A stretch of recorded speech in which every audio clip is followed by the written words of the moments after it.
Muito obrigado, senhor presidente. Passo a palavra agora à representante da nossa fronteira setentrional, a eminente deputada Joênia Wapichana, da Rede Roraima. Senhoras, senhores parlamentares, nós estamos mostrando aqui uma resistência muito grande em relação a uma proposta que vai depender muito de todos nós dormirmos bem e amanhecermos bem, mas também ter a alma limpa, porque cabe a essa Comissão de Constituição e Justiça e de Cidadania analisar aspectos importantes dessa proposta, aspectos constitucionais, legais, jurídico, regimental. E nós temos uma grande responsabilidade com todo o povo brasileiro, esse povo que nos elegeu e que nos colocou aqui nessa casa para defendermos direito e não tirarmos direito. Consolidar as garantias que já estão aí na nossa Constituição Federal Brasileira.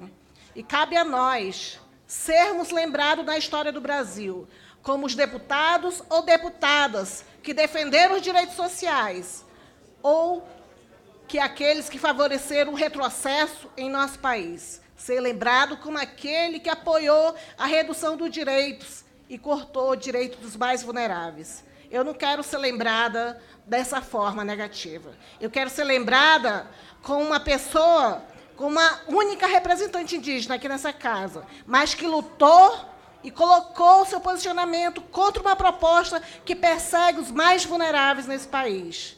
Em nome dos povos indígenas, em nome da população rural, eu venho rechaçar essa proposta que, para mim, não tem nada de constitucional. Basta uma análise cuidadosa dos dispositivos apresentados nessa PEC, que propõe um novo sistema de aposentadoria para concluir que essa presente matéria é eivada de inconstitucionalidade. A proposta fere, senhores, senhoras, deputados e deputadas, direitos fundamentais sociais, trazendo a extinção da aposentadoria por tempo de contribuição, violando o direito fundamental à previdência, pois muitas localidades, senhor presidente, a expectativa de vida não é superior a 60 anos. Ela revoga também as regras de transição impostas pelas emendas constitucionais 20 de 98 e 41 de 2003. Ela retira a proteção do trabalhador rural e das mulheres e reduz o cálculo do benefício.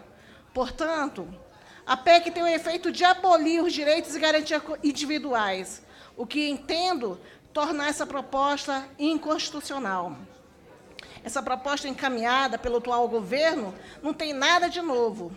Apesar do discurso contra privilégio, ela reduz na prática e corta os direitos da classe mais desprotegida.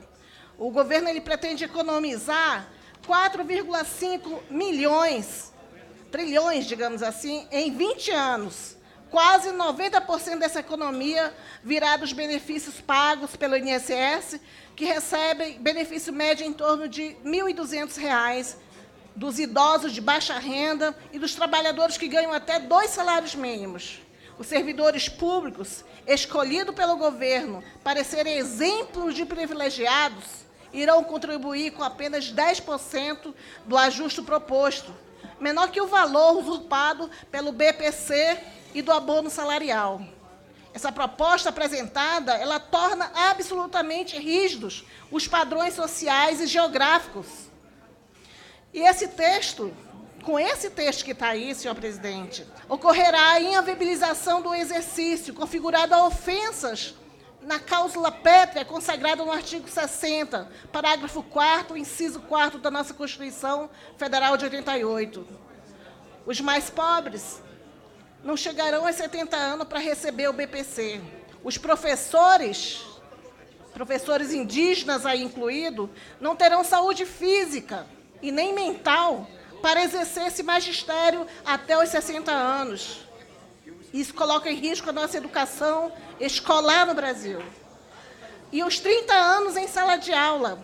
E também a trabalhadora rural também não vai ter a saúde física para segurar, digamos assim, a sua enxada, as suas ferramentas de trabalho, com chuva, com sol, com toda a dificuldade que se vive no campo, que se vive em áreas rurais. E nosso Brasil é muito grande e essa realidade existe. E a expectativa de vida, muitas vezes, não chega a 60 anos. O princípio que impede o retrocesso social, ele se ampara em 2 argumentos.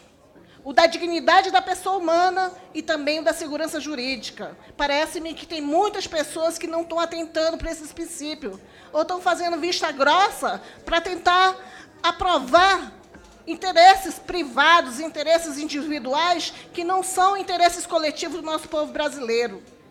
E esse entendimento de não retrocesso às garantias sociais, eles são base do nosso ordenamento jurídico. O Supremo já reconheceu esse princípio e obriga o Estado brasileiro a preservar os direitos sociais que já são concretizados. Além disso, quero lembrar aqui que faz uma desconsideração enorme em relação à isonomia entre homens e mulheres. A PEC, ela estabelece aposentadorias rurais e também para professores a mesma idade para a aposentadoria entre homens e mulheres. A PEC, ela confere tratamento igual aos desiguais e retira o tratamento protetivo conferido às mulheres pela Constituição Federal de 88. Ela ofende, senhor presidente, a cláusula pétrea consagrada nesse mesmo artigo 60, parágrafo 4º, o inciso 4º da nossa Constituição de 88. As mulheres, além de ter cerca de 22,5% de redução de seus vencimentos, se comparada com os homens, elas também exercem, em média, 20 horas mensais a mais de trabalho que eles, em razão dos cuidados na casa, dos filhos. Muitas vezes são elas as chefes de famílias. O governo, ele infere o princípio dessa isonomia sem trazer qualquer justificativa técnica plausível que protege as mulheres por exercer uma dupla função e recebe menores salários. Eu quero lembrar, justamente por conta que nós, indígenas, a população rural do Brasil, ela foi equiparada à população rural, justamente para esse efeito previdenciário e considerado como segurado especial. A proposta de reforma também prejudica os indígenas, que são equiparados aos trabalhadores rurais porque aumenta o prazo para homens e mulheres de 60 anos. Nós, indígenas, já temos uma contribuição muito grande para o nosso país. No dia a dia, protegendo os principais recursos naturais, como a água, como a floresta, mantendo nossos conhecimentos tradicionais, e nós somos povos originários desse país. Deveria o Estado brasileiro recompensar e pagar a dívida que tem com nós, povos indígenas. Em termos dos direitos sociais, é o mínimo que poderia fazer. Os professores, da mesma forma, são uma classe negativamente afetada pela PEC 06 de 2019. Atualmente, os professores da rede pública podem se aposentar a partir de 55 anos de idade e 30 anos de contribuição para homens, e 50 anos de idade e 25 anos de contribuição para as mulheres. Caso essa PEC seja aprovada, a proposta se aposentarão ao completar somente 60 anos de idade, homens e mulheres, e 30 anos de contribuição. Ao analisar essa PEC, com base nesse sistema de normas, a partir da nossa Constituição, temos que o direito à previdência encontra no rol dos direitos estabelecidos no artigo 6º, que são direitos sociais, a educação, a saúde, a alimentação, o trabalho, a moradia, o transporte, o lazer, a segurança e a previdência social, a proteção à maternidade, à infância e assistência dos desamparados na forma dessa Constituição. Então, senhores e senhoras deputados, os argumentos são fartos pela inconstitucionalidade. E nós não podemos fechar os olhos e rasgar a Constituição de uma forma cruel com os mais vulneráveis. Existem vários outros argumentos também pela inconstitucionalidade, relacionados ao regime de capitalização, às regras de transição, mas elas devem ser debruçadas nesses pontos fundamentais. E se essa comissão ele tem essa responsabilidade, essa competência de analisar criticamente, em termos de argumentos constitucionais, nós temos que analisar isso. E, por essa forma, a rede de sustentabilidade, e eu, como a única deputada federal indígena, venho me posicionar pela não admissibilidade dessa PEC, justamente porque ela é inconstitucional e fere os direitos dos mais vulneráveis nesse país. Obrigada, senhor presidente. Muito obrigado, eminente deputada Joênia. Passo agora a palavra ao representante do